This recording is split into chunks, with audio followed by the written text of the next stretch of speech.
सारे दिखे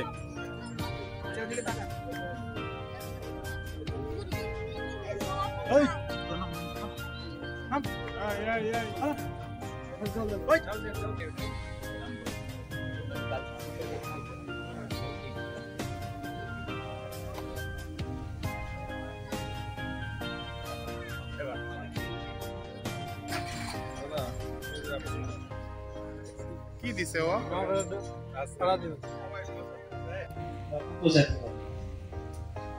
এই শব্দটা নিয়ে অনেক বিতর্ক আছে। এটা একাডেমিক বিতর্ক আছে, এমনি বাইরের সাদা সিধা বিতর্ক আছে, তাই না? তো একজন দার্শনিক ছিলেন সক্রেটিস, তিনি বলে গেছেন নিজেকে জানতে হবে, নিজেকে চিনতে হবে। তো এখন আমি যদি নিজেকে না চিনি, নিজেকে না জানি, তাহলে আমার পারিপার্শ্বিক অবস্থা, আমার পরিচয়, এটা আমি চিনতে পারবো না। আমি কি এটা আমি জানতে পারবো না, চিনতে পারবো। এখন সভাপতি উনি সংগ্রামের কথা বলে গেছে, আমি প্রজাতন্ত্রের একজন কর্মচারী, আমার তো ওইভাবে সেক্ষেত্রে রাষ্ট্রদ্রোহ উপজাতি বলা হয়েছে, এক এক সময় ক্ষুদ্র নিগোষ্ঠী বলা হয়েছে, এক এক সময় আদিবাসী হিসেবেও নাম দেওয়া হয়েছে। এইটা আসলে বাংলাদেশে আমি একজন সাধারণ মানুষ হিসেবে আমি যতদূর জানি সেটা আপনাদেরকে শেয়ার করব, এবং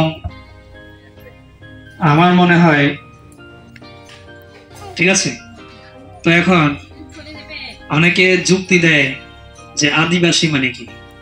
আদিবাসী মানে আমি এই জায়গায় প্রথম এসেছি, প্রথম এসে আমি এবং আমি এটা এখানে বসবাস করছি, আমি যেহেতু প্রথমে এসেছি আমি আদিবাসী। বিষয়টা ওইরকম না, বিষয়টা ওইরকম না। জাতিসংঘের একটা অঙ্গ সংগঠন আছে, তার নাম হচ্ছে ইন্টারন্যাশনাল লেবার অর্গানাইজেশন, আইএলও। আইএলওর একটা কনভেনশন হয়েছে, সেখানে আদিবাসীর সংজ্ঞা দেয়া হয়েছে। আদিবাসী কারা?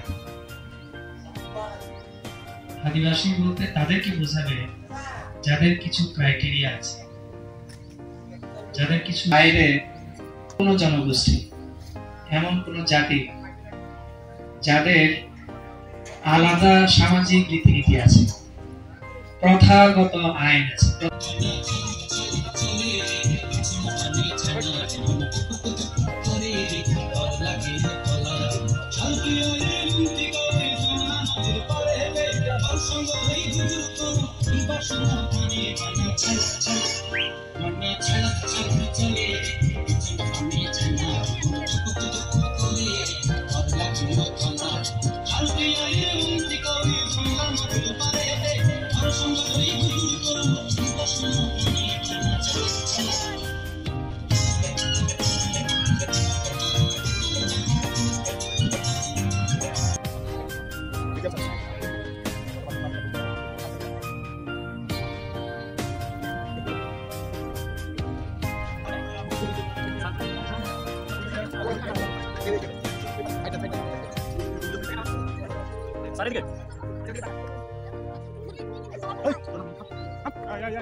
কি দিছে